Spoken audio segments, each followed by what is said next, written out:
Cukup panas.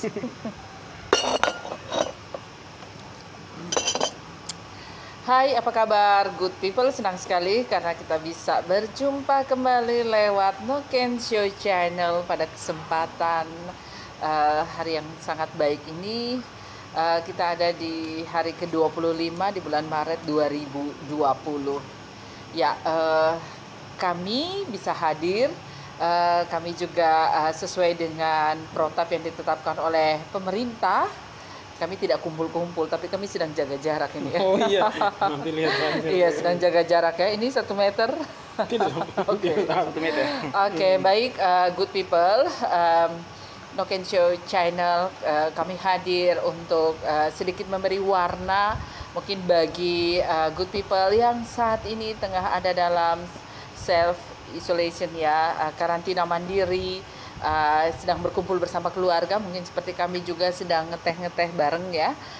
Kita bisa manfaatkan menjadi satu situasi yang positif, mungkin di tengah ketakutan kita, di tengah kecemasan kita menghadapi badai corona ini, tetapi biarlah kita terus untuk membangun spirit-spirit yang positif di tengah keluarga, sehingga itu bisa terus meningkatkan kekebalan kita ya, imun kita ya. Karena ketika kita terlalu cemas itu bisa menurunkan kekebalan tubuh kita. Nah, pada kesempatan sore hari ini good people, saya akan berbincang-bincang masih tetap terkait dengan isu yang sangat seksi ini, yaitu badai corona, peluang atau ancaman, dan bersama dengan orang yang tidak asing lagi, Kak Nasri Wijaya. Beliau adalah seorang akademisi, kemudian juga seorang tokoh pemuda juga yang luar biasa. Beliau juga seorang jurnalis juga. Wah, ini banyak sekali nih Kak Aci ya. Oke, apa kabarnya? Baik? Kabar baik, Kanona. Oke, saya juga kabar baik ya. Kemudian di sebelah kiri saya, kita kayak mau cerdas cermat ya. Iya, di sebelah kiri saya ada Kak Agustinus Mahuse.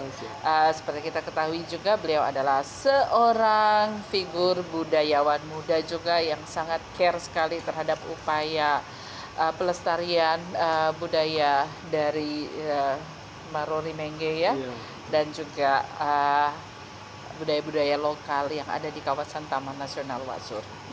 Oke, good people, seperti biasa bahwa No Can Show Channel ini turut didukung oleh sponsor-sponsor kami, yaitu Core-In Hotel, di mana sore hari ini kita bisa menikmati di Core-In Hotel.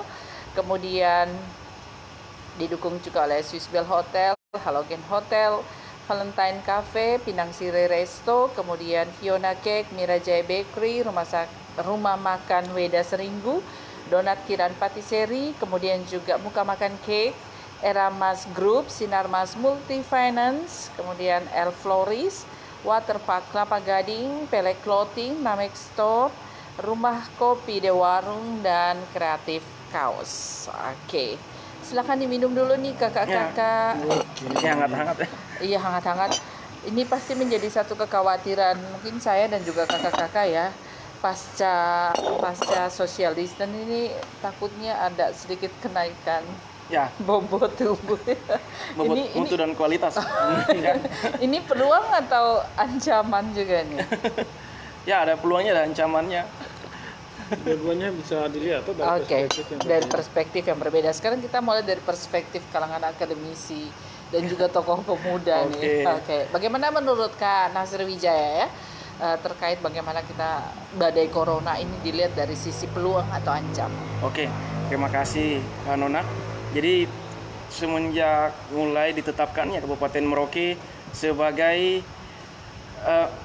daerah yang sedang mengalami kejadian luar biasa, yaitu wabah corona. Memang betul luar biasa karena dari semua daerah di Papua, kabupaten pertama yang kena ada tiga di Papua, tiga-tiganya kita ya di Merauke. Makanya memang sangat luar biasa sehingga harus menjadi perhatian kita bersama. Nah, bahkan jauh 1 minggu sebelum kejadian luar biasa memang situasi mencekam sudah cukup terasa, kita bisa rasakan. Jadi kalau kejadian luar biasa naik satu tingkatnya, kalau saya tidak salah jadi siaga non alam ya, itu sudah seperti perang itu persis kalau seperti itu. Sekarang kita KLB. Ancaman yang terasa tentu Kak Winona, yaitu dari segi merosotnya perekonomian itu terasa sekali. Saya sebagai akademisi ya, sebagai dosen, sebenarnya belajar mengajar itu, kegiatan belajar mengajar kan terpaksa harus dihentikan. Benar. Ada nilai plusnya, yaitu kita jadi lebih menguasai teknologi. Yang tadinya belum pernah menggunakan kelas online, akhirnya terpaksa menggunakan kelas online. Di sisi lain juga kelebihannya ketika kita lebih banyak di rumah, banyak jurnal-jurnal yang tadinya tertunda akhirnya bisa kita kerjakan sedikit demi sedikit. Dengan Pak Agus juga sebenarnya ada satu proyek jurnal, itu sudah akhirnya langsung digarap, sudah ini ya, Pak Agus ya, sudah dapat titik-titik temu lah, digarap di situ. Bahkan kegiatan-kegiatan lain mungkin kita lebih pada memperdalam ilmu. Nah, ada juga yang kekurangan ini. Saya juga kan sehari-hari beraktivitas sebagai jurnalis ya. Terkadang sebagai jurnalis itu kendalanya, jurnalis saja terasa informasi jadi susah, Bu Nona. Iya. Jadi kita mau pergi ambil berita itu betul-betul terkait corona saja. Yang lain-lain sudah susah karena orang sudah susah ditemui. Kita ketemu orang juga, orang jadi takut sama kita. Iya, Seperti itu. Iya. Jadi ya itu dari sisi kacamatanya Kak Nasri ya. Kalau dari Kak Agustinus sendiri nih melihat badai corona seperti apa? Peluang atau ancaman? Saya pikir kalau lihat ini memang corona mengubah perspektif kita tentang kedekatan sosial ya. Kita jadi punya perspektif yang berbeda bagaimana melakukan hubungan dan kontak sosial. Dan itu sedikit banyak mempengaruhi pola kita, pola kehidupan sosial kita setiap hari, dan itu juga mempengaruhi kita untuk banyak aspek, misalnya ekonomi, sosial, politik, dan seperti kita ketahui setelah Merauke diputuskan KLB, kemudian runtut informasinya gubernur mengeluarkan ketentuan kemarin waktu rapat Forkopindo di Jayapura itu, pada akhirnya orang sudah mulai mengubah kebiasaan dan selalu informasi yang timbul di media sosial itu soal pembatasan sosial. Saya pikir tidak, pada akhirnya dia mengubah perspektif. Itu kalau dilihat dalam situasi sekarang, tapi kalau dalam lingkup global menurut saya ini sesuatu yang positif karena setiap orang didukung untuk meningkatkan solidaritas. Yes.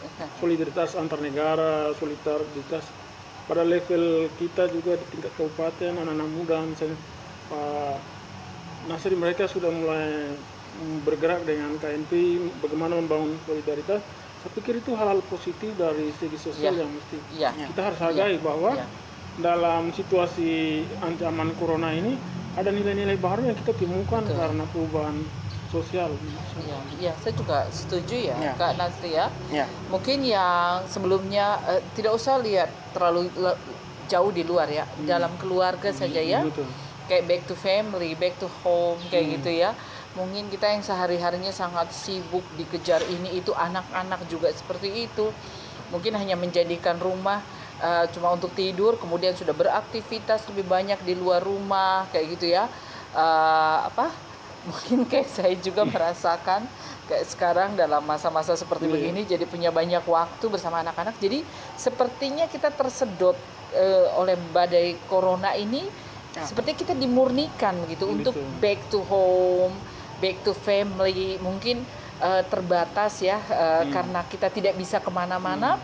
Mungkin yang awalnya sebelum ini kita jarang mungkin nonton TV bareng ya. Itu kita jadi sama-sama kayak gitu ya, mungkin jadi ngeteh bareng kayak gitu ya, mengerjakan banyak pekerjaan rumah yang mungkin selama ini terbengkalai.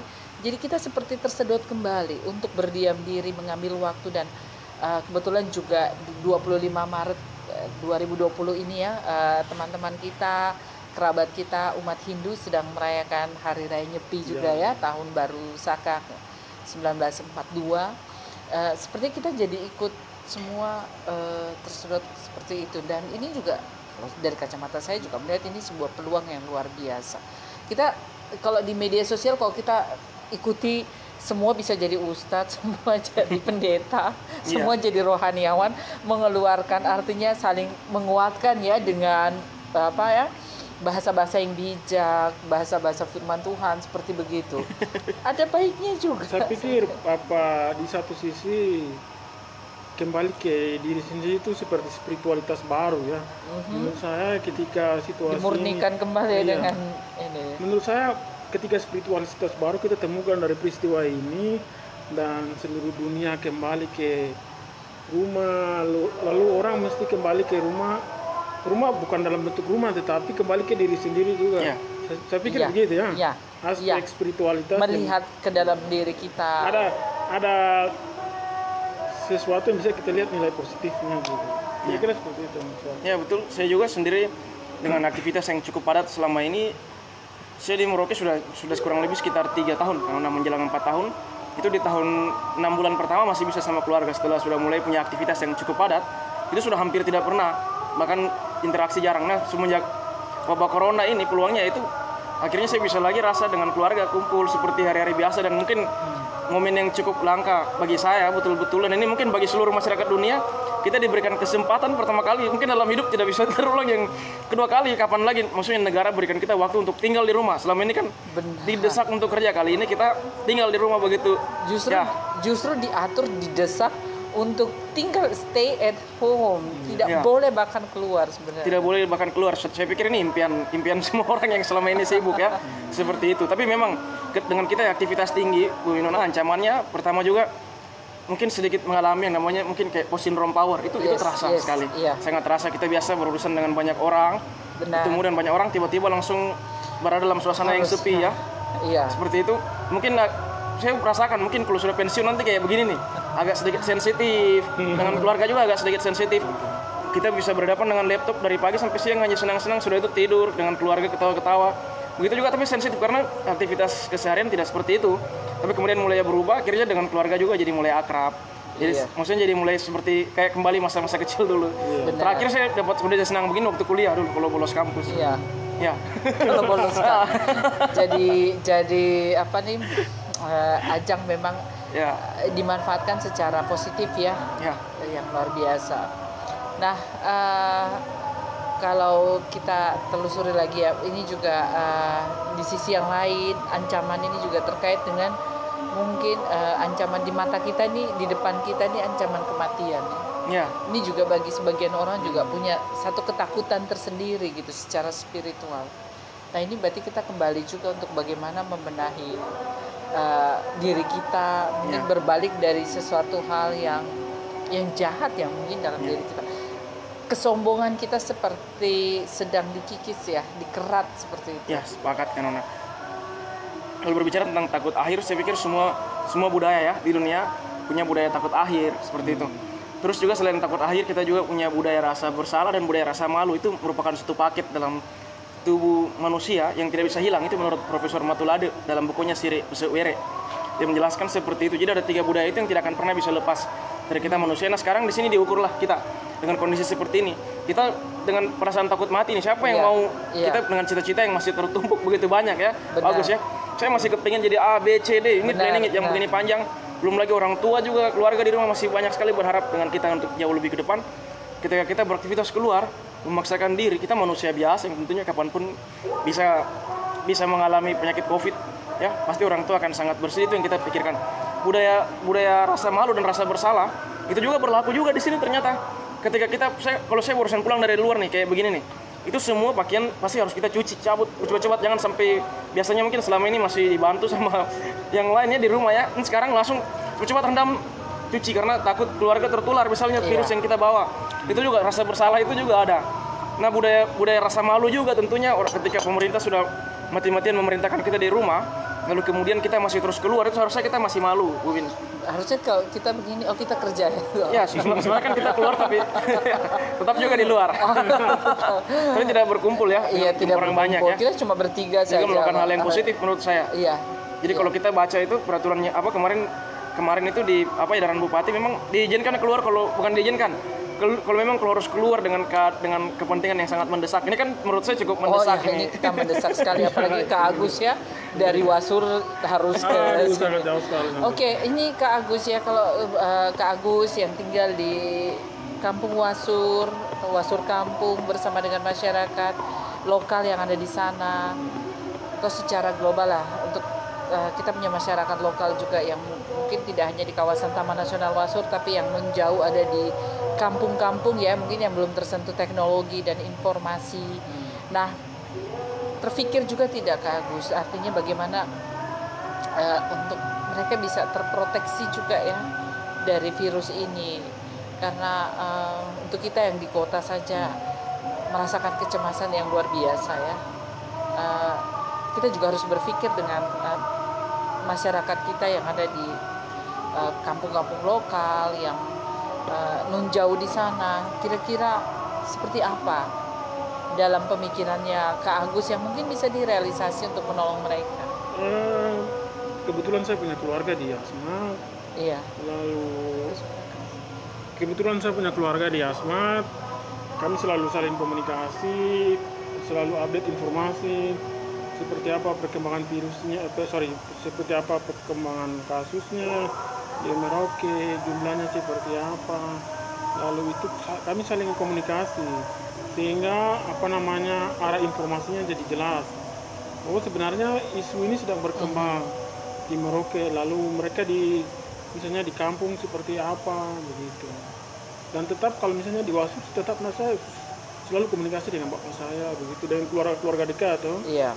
Terus sampaikan bahwa jangan keluar dulu, kalau ada kebutuhan sangat mendesak baru keluar. Iya. Kalau seperti kita ini mendesak sekali harus keluar, jadi harus pergi, jadi itu yang harus jadi pertimbangan. Jadi kembali ke rumah lagi harus tetap safety gini, sehingga perasaan khawatir seperti yang Pak Nasri sampaikan itu bisa ada kelegaan di dalam hati begitu. Seperti itu. Iya, Kak Nasri nangkapnya ada panggilan. Ya ini artinya mengingatkan kita ya. Dengan adzan maghrib ini juga mengingatkan kita bahwa kita ini manusia fana ya. Manusia yang fana ya. Iya kan, di atas kita ini ada yang berkuasa. Nah, sebagai manusia biasa juga dengan talenta yang Tuhan berikan, multitasking lah ya untuk Kak Nasri. Bagaimana mengintrospeksi diri kita dengan badai yang sementara kita hadapi bersama ini. Jadi ini suasana senja ya. Iya, senja. Ada kopi, teh di sini luar biasa. Nah ini indah sekali, tenang. Ini suasana yang sangat jarang didapat di Merauke. Tenang di tempat seperti ini. Dengan hadirnya wabah corona, karena secara filsafat saya juga sendiri kadang saya berfilsafat, saya merenung dengan kehidupan modern kita yang selama ini kita merasa manusia bisa segalanya. Ya, dengan hantaman badai ini ya, memang di sini kita jadi sadar ternyata kita belum sampai pada puncak tertinggi peradaban sebetulnya. Selama ini kan kita merasa kita sudah ini tidak ada lagi peradaban di atas kita yang tertinggi ya. Sekarang terbayang seperti, tapi kali ini saya jadi tersadar terkadang, oh ya ternyata kita belum sampai. Kita manusia dengan segala macam modernitas yang kita bentuk sekarang, bahkan sampai ateis itu menjadi ini ya, menjadi hal yang wajib ya, orang tidak percaya sama Tuhan dan lain-lain karena merasa sudah bisa terjawab segalanya. Ketika muncul wabah seperti ini harusnya menjadi kutukan bagi kita semua. Ternyata memang benar manusia belum mampu mengalahkan, belum mampu menguasai dunia ini karena memang masih ada sesuatu saat yang lebih tinggi dari kita. Hanya dengan wabah kecil yang namanya corona, virus tua yang sekarang mulai terkenal. Sangat terkenal sekali. Mungkin Kalau dari saya sendiri, saya pandang ini sebagai sesuatu yang spiritualis. Artinya ketika wabah ini melanda dunia, kemudian solidaritas itu dibangun, kita pada akhirnya harus menghilangkan sekat-sekat antar negara. Bahwa sebenarnya yang dibangun itu kemanusiaan.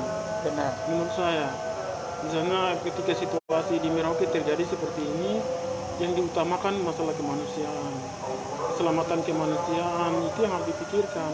Kalau saya secara pribadi itu refleksi sebagai sebuah pencarian kembali ke jati diri. Nah, sering belajar meditasi. Saya suka dengan meditasi, jadi seperti dengan situasi ini meditasi menjadi sebuah rutinitas. Jadi kembali ke meditasi diri, kembali ke dalam diri begitu. Ini ada nilai positifnya gitu. Saya pikir itu sesuatu yang sangat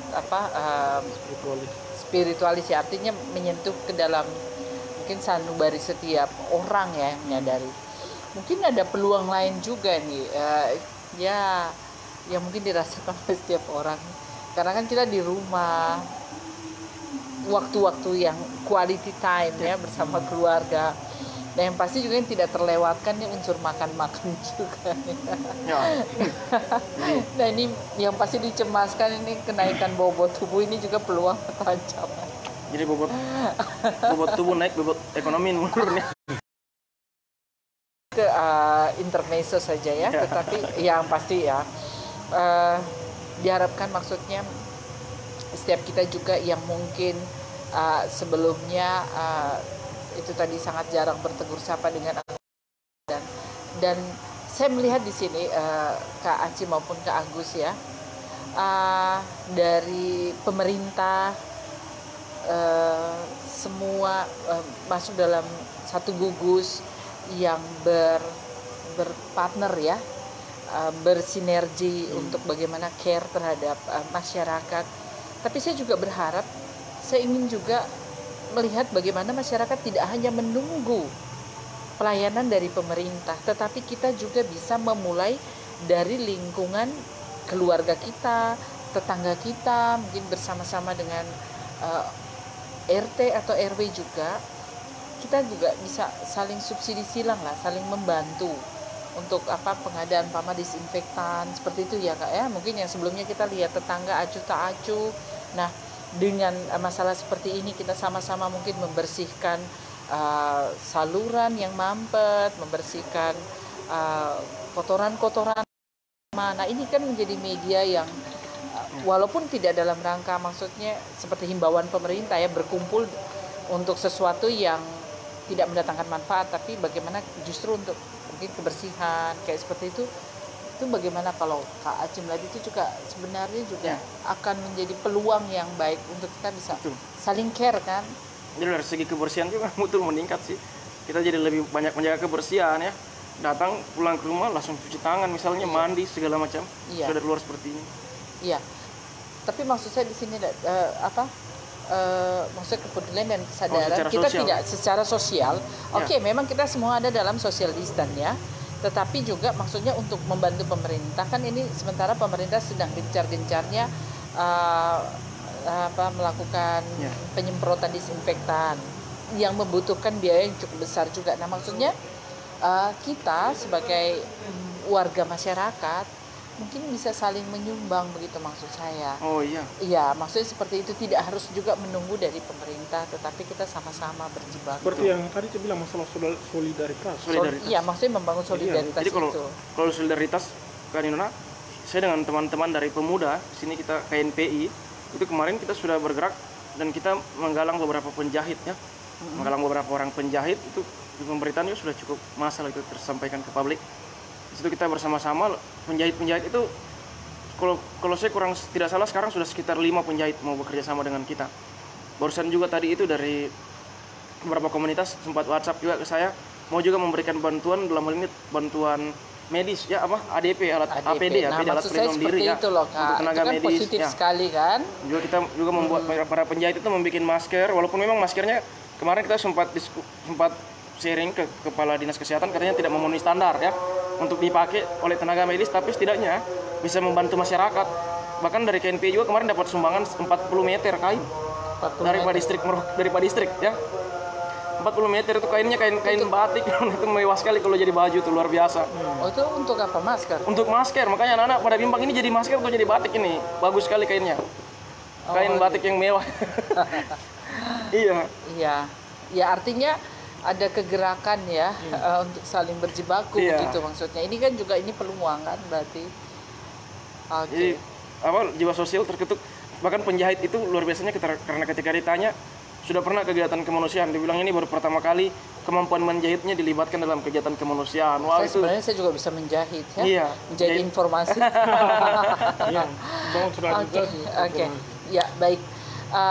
Nampaknya kita sudah akan mengakhiri perbincangan kita yang sangat menarik ini karena tidak boleh terlalu lama di luar rumah. Ya, kita semua ada dalam karantina mandiri. Oke, Kak Agus ya, sebagai closing statement, sebagai seorang budayawan, melihat badai corona ini, mungkin ada ya pesan-pesan yang mau disampaikan kepada good people. Halo good people, bantu pemerintah dengan baik sehingga kita tahu kita hidup di negara yang berbudaya lalu mari saling galang solidaritas. Solidaritas ya. Oke, kata kuncinya dari Kakak Agus, solidaritas. Oke, Kak Nasir. Kalau saya mengajak semua sini untuk para good people, mari kita bersama-sama membantu pemerintah ya.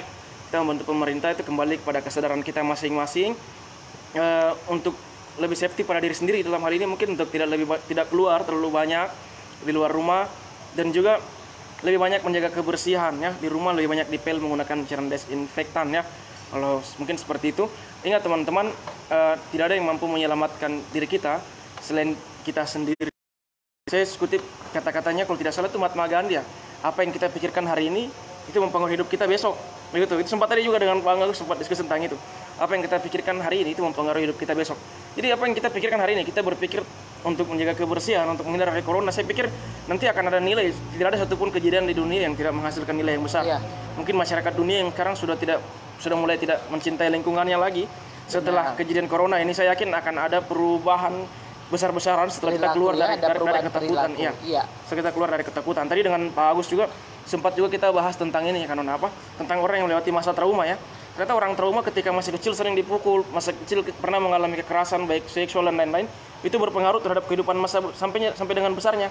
Ketika dia masih kecil, dia dirawat bagaimana melindungi dirinya, sampai besar juga akan berpengaruh terkait kondisi psikologisnya ya. Saya pikir ini teguran massal dari Tuhan untuk kita, teguran ya dari Tuhan untuk kita secara massal ya. Seperti itu. Jadi setelah wabah corona, saya yakin kita akan lebih disiplin. Benar, saya percaya akan ada perubahan yang drastis. Itu nanti peluangnya di situ, hikmahnya di situ. Ya, itu dari saya. Terima kasih. Terima kasih Kak Aci, terima kasih juga Kak Agustinus Mause ya. Oke, good people, kalau dari saya kiranya badai corona ini memurnikan kita kembali. Ya, mungkin yang dulunya lawan bisa menjadi kawan, kemudian yang dulunya kita suka sekali ribut sana dan terlalu menyibukkan diri di luar sana, kita kembali untuk hening di dalam jiwa kita dan juga bersama dengan keluarga, kemudian juga lebih membangun lagi mesbah keluarga bersama-sama dengan orang tua, dengan handai tolan, dengan suami, dengan istri, dengan anak-anak. Kemudian juga kita lebih peduli lagi terhadap orang lain, bahwa hidup kita ini tidak untuk egoisme diri sendiri, tetapi juga ada orang-orang di sekitar kita yang tentunya membutuhkan kehadiran kita. Saya Winona dari Noken Show Live dari Hotel Korin undur diri. Terima kasih untuk kebersamaan kita good people. Ikuti terus selalu di channel Noken Show Live. Sampai jumpa. Oke, silakan. Oh, kita bersikutan. Ya, jadi gini ya kita sekarang. Arigato.